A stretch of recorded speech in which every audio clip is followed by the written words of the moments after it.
मशरिक़ वस्ता इस वक्त high alert पे है। ईरान के अंदर जो मुजाहरे 40 शहरों तक फैले थे, अब वो 70 से ज़ायद शहरों तक फैल चुके हैं। वेस्टर्न मीडिया डायरेक्टली या इनडायरेक्टली ईरान के सुप्रीम लीडर आयतुल्लाह ख़ामनेई को ये ऑफर कर रहा है, या फिर ये मशवरा दे रहा है, या फिर एक रास्ता दिखा रहा है कि आप ईरान छोड़कर मॉस्को चले जाएं। निकोलस मादुरो वेनेजुएला का जो सदर है, उसे तो ऑफर मिली कि तुर्की जाए, उसने वो ऑफर अवेल नहीं की, तो फिर उसे गिरफ्तार कर लिया गया। तो उस तर्ज पर वेस्टर्न मीडिया एक नैरेटिव भी बिल्ड कर रहा है। अब आप ये देखें कि एक तरफ तो ये स्टेटमेंट माइक पोम्पियो, जो कि डोनाल्ड ट्रंप के पिछले दौर में वजीर खारजा थे, उन्होंने दी है कि भाई ट्रंप अब इंटरवीन करेगा। और इसराइल का वजीर आजम बेंजामिन नेतन्याहू ईरान के अंदर प्रोटेस्टर्स जो हैं उनके साथ इजहार यकजहती कर चुका है। एक स्टेटमेंट आती है कि भाई मुसाद एजेंट्स जो हैं वो इन प्रोटेस्टर्स के साथ खड़े हैं, इनके पीछे खड़े हैं। अब इस सब में अगर ये प्रोटेस्ट जो है ये वायलेंट होते हैं, तो इसे एक प्री टेक्स्ट के तौर पर, एक बुनियाद के तौर पर, एक एग्जाम्पल के तौर पर इस्तेमाल किया जा सकता है। और इसी तरह से रिजीम चेंज देखिए, इससे पहले जब पिछले साल ईरान और इसराइल के दरमियान 12 रोजा जंग हुई, उस दौरान भी रिजीम चेंज की बात हुई थी। अमेरिका ने ईरान की जो जौहरी तंज़ीबात है उनके ऊपर हमला किया, उसके बाद सीज फायर अनाउंस हो गया। बेंजामिन नेतन्याहू ने अभी अपने कैबिनेट के इजलास के अंदर कुछ बातें की हैं, वो भी डिस्कस करते हैं। उनके कॉन्टेक्स्ट में ईरान जो है उसकी फौज को हाई अलर्ट कर दिया गया है, और प्रीएम्प्टिव स्ट्राइक्स जो हैं, यानी अगर लगे कि हमला होने वाला है तो हमले से पहले हमला, इस सब में ईरान क्या कुछ करने का इरादा रखता है और जो रेड लाइन ईरान ने ड्रॉ की है वो क्या है, मैं सारी डिटेल्स आपके सामने रखता हूं। लेकिन वही दरखास्त जो पिछले चंद व्लॉग्स में मैं आपके सामने करता आया हूं कि हमारे चैनल को रिपोर्ट किया जा रहा है। पाकिस्तान के जो मुखालफत वाले ममालिक हैं, जो पाकिस्तान का नैरेटिव जो है वो नहीं सुनना चाहते, भारत और अफगानिस्तान, और इस तरह से मुतअद्दिद अकाउंट्स की तरफ से हमारे चैनल को रिपोर्ट किया जा रहा है। इस रिपोर्टिंग का असर ज़ाहिर इस तरह से होगा कि आप इस वीडियो को लाइक करें, एक के बजाय ज़्यादा से ज़्यादा कमेंट करें, और अगर हो सके तो इस वीडियो को मुख्तलिफ व्हाट्सएप ग्रुप्स के अंदर आपने लाजमी शेयर भी करना है। नाज़रीन इकराम, इस वक्त जो सिचुएशन है, जो सूरत हाल बन चुकी है, वो बड़ी इंटरेस्टिंग है और तशवीशनाक भी है। देखिए, हम तो अमन की बात करते हैं, हम तो इंटरनेशनल लॉज की बात करते हैं कि इंटरनेशनल जो कन्वेंशन है, यूएन चार्टर है, उसके मुताबिक दुनिया चले और इसी तरीके से पुरअमन तरीके से मामला हल हो। 2025 जंगों का साल था, लेकिन अनफॉर्चुनेटली अब यूं लग रहा है कि 2025 तो एक ट्रेलर था और असल जो जंगें हैं वो 2026 में सर उठाती हुई नजर आ रही है। 2026 का आगाज ही अमेरिका के वेनेजुएला में ऑपरेशन, और अब तो डोनाल्ड ट्रंप जो है वो सिर्फ ईरान के वाले से स्टेटमेंट नहीं दे रहा। डोनाल्ड ट्रंप से तो नेटो का और यूरोपियन यूनियन का एक मुल्क डेनमार्क जो है, अब वो भी अपने खतरे की घंटी बजा रहा है, क्योंकि अमेरिका का क्लेम है ग्रीनलैंड एक एरिया, डेनमार्क का उसके ऊपर, और अब पूरा वेस्टर्न मीडिया ये बात कर रहा है कि डोनाल्ड ट्रंप जो है वो ग्रीनलैंड पर कब्जा कर सकता है। यानी एक वेस्टर्न अलायंसेज और हर चीज जो है उसका शिराजा बिखर सकता है, यूरोप को एक साइड लेनी पड़ सकती है, और अगर अमेरिका ग्रीनलैंड की तरफ जाता है, और अगर ट्रंप ग्रीनलैंड तक जा सकता है, तो ईरान जो है क्या वो अमेरिका के लिए दूर है? और अब तो ईरान के अंदर एक सूरत हाल भी बन चुकी है, ईरान के अंदर एक सिचुएशन भी है और एक प्रीटेक्स्ट भी है। जैसे निकोलस मादुरो जो है, उसके लिए प्रीटेक्स्ट ये था कि ये नार्को टेररिज्म कर रहा है, यानी ये मनशियात जो है उनको इस्तेमाल कर रहा है, अमेरिका में स्मगल करवाता है, और ये टेररिज्म है, और ये स्मगलिंग के ड्रग कार्टल्स का बॉस है, ये अमेरिका का इल्जाम है, और यही ट्रायल चल रहा है न्यूयॉर्क की अदालत के अंदर निकोलस मादुरो और उसकी बीवी के खिलाफ। अब देखिए,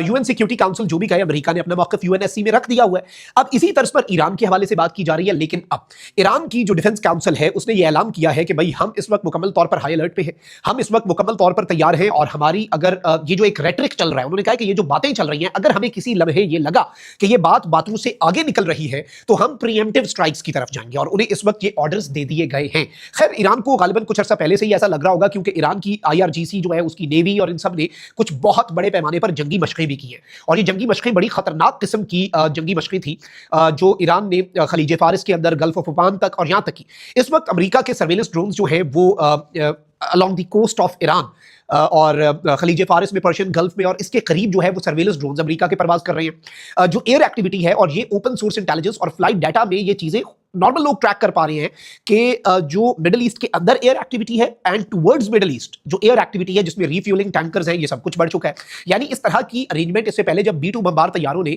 ईरान इसराइल जंग के एंड पे, जब अमेरिका ने बीच में एंट्री दी और हमला कर दिया, और वो जो न्यूक्लियर साइट्स थी उसके बाद जो भी हुआ, उसी तर्ज की तैयारियां और उसी तर्ज का वो जो तूफान से पहले की एक वो होती है ना आबो हवा या एक एनवायरमेंट, वो उस तरह की एनवायरमेंट तो क्रिएट हो रही है। अब ईरान ने ये कहा है कि भाई हमने टारगेट्स आइडेंटिफाई कर लिए हैं, हमने अपने मिसाइल जो हैं वो डिप्लॉय कर दिए हैं, हमने अपने मिसाइलों को तैयार कर लिया है, और हमने देखे ना मिडिल ईस्ट के अंदर अमेरिका के बेसिस हैं, शायद ईरान उनकी बात कर रहा होगा, या इवन जो इजराइल है उसके वाले से भी ईरान अपनी एक स्ट्रैटेजी रखता है, ईरान अपना एक मौक़िफ़ रखता है। तो उस कॉन्टेक्स्ट के अंदर भी ये एक बड़ी इंपॉर्टेंट चीज़ है कि ईरान ये कह रहा है कि अगर हमें ये लगा और हम पहल भी कर सकते हैं, यानी अब मामला जो है वो पहल तक जा चुका है कि ईरान को पहल करनी पड़ सकती है, ये कोई छोटी चीज़ नहीं है। देखिए, इस वक्त पाकिस्तान का एक हमसाया मुल्क है, पाकिस्तान इस वक्त हाई अलर्ट पे है, पूरे का पूरा मशरिक़ वस्ता मिडिल ईस्ट जो है वो हाई अलर्ट पे है, फिर वो अरब ममालिक जिनमें अमेरिका के बेसिस मौजूद हैं,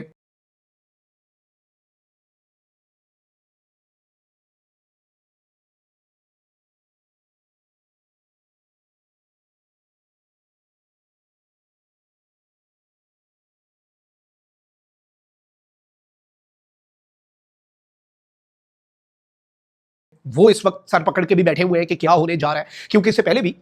जो ईरान की न्यूक्लियर साइट्स पर अमेरिका ने B-2 बमबार तैयारों से वो मैसिव ऑर्डिनेंस पेनिट्रेटर बॉम्ब जो फेंके थे, उसके बाद ईरान ने अल उदैद एयरबेस जो कतर का है उसे निशाना बनाया। अलबत्ता उससे पहले सबको पता था कि ये होने जा रहा है और नुकसान नहीं हुआ। लेकिन अब जो अनफॉर्चुनेट सी चीज़ है कि जंग जिस स्केल पे जाती हुई नजर आ रही है, जिसमें ईरान के अंदर एक रिजीम चेंज ऑपरेशन, क्योंकि नेतन्याहू, मैंने इब्तदाई में आपको कहा था कि नेतन्याहू ने अपनी कैबिनेट से जो खिताब किया वो बहुत इंपॉर्टेंट है। नेतन्याहू ने कहा है कि एक तो हम ईरान के अंदर प्रोटेस्टर्स जो हैं उनके साथ इजहार यकजहती करते हैं, सॉलिडारिटी करते हैं, we stand with them. On the other hand इसके साथ ही साथ जो उन्होंने बात की है वो बहुत अहम है। नेतन्याहू ने ये बात कही अपने, और उनका पूरा मीडिया और उनका जो एक नैरेटिव जो बन रहा है वहां पर और जो तज्जिए हो रहे हैं, जो एनालिसिस हो रहे हैं, नेतन्याहू ने ये बात कही कि हमने राब्ता किया है। हमने किसके साथ राब्ता किया है? हमने राब्ता किया है जो है डोनाल्ड ट्रंप उनसे, और हमने कहा है कि ईरान के अंदर हम जीरो एनरिचमेंट की तरफ जाना चाहते हैं कि ईरान जीरो एनरिचमेंट पे जाए, नंबर 1। और दूसरा जो 4000 किलोग्राम हाईली एनरिच यूरेनियम पिछली स्ट्राइक्स के अंदर गायब हो गया था, उसके हवाले से भी हमने कुछ करना है। अब बल्कि इस सब के अंदर तीसरा मुतालबा जो है वो ईरान के अंदर रिजीम चेंज का आ गया। और अब इवन यहां तक बात की जा रही है कि भाई प्लान बी ईरान के सुप्रीम लीडर ने तैयार कर लिया है। ईरान के सुप्रीम लीडर को सेफ पैसेज टुवर्ड्स मॉस्को देने के लिए ईरान की फौज तैयार है। बिल्कुल चीजें जो है उसी तरफ को जा रही है। और ये प्रोटेस्ट जो है किसी भी लम्हे अगर वायलेंट होते हैं तो इसे एक प्रीटेक्स्ट के तौर पर यूज किया जा सकता है। और इस चीज को अब ईरान की स्टेटमेंट्स और ईरान के एक्शंस और ईरान की जंगी तैयारियां ये जाहिर कर रही हैं कि ईरान को ये समझ लग चुकी है कि भाई ये काम जो है इसकी पॉसिबिलिटी बहुत ज्यादा है कि ये होने वाला है। This is something very big और इस चीज को समझना बहुत जरूरी है। इस हवाले से अपनी राय का इजहार आपने कमेंट सेक्शन में जरूर करना है। हम वही बात कि हम इस मामले की एक न्यूट्रल रिपोर्टिंग आपके सामने कर रहे हैं, ईरानियन मीडिया को देख के, इजरायली मीडिया को देख के, वेस्टर्न और अरब मीडिया, ताकि एक क्लियर पिक्चर हो और न्यूट्रल रिपोर्टिंग हो सके विदाउट टेकिंग साइड्स, ताकि हम मंजरनामा समझ सके। कमेंट सेक्शन में राय का इजहार जरूर करें। अपना बहुत ख्याल रखें। अल्लाह निगहबान, पाकिस्तान जिंदाबाद।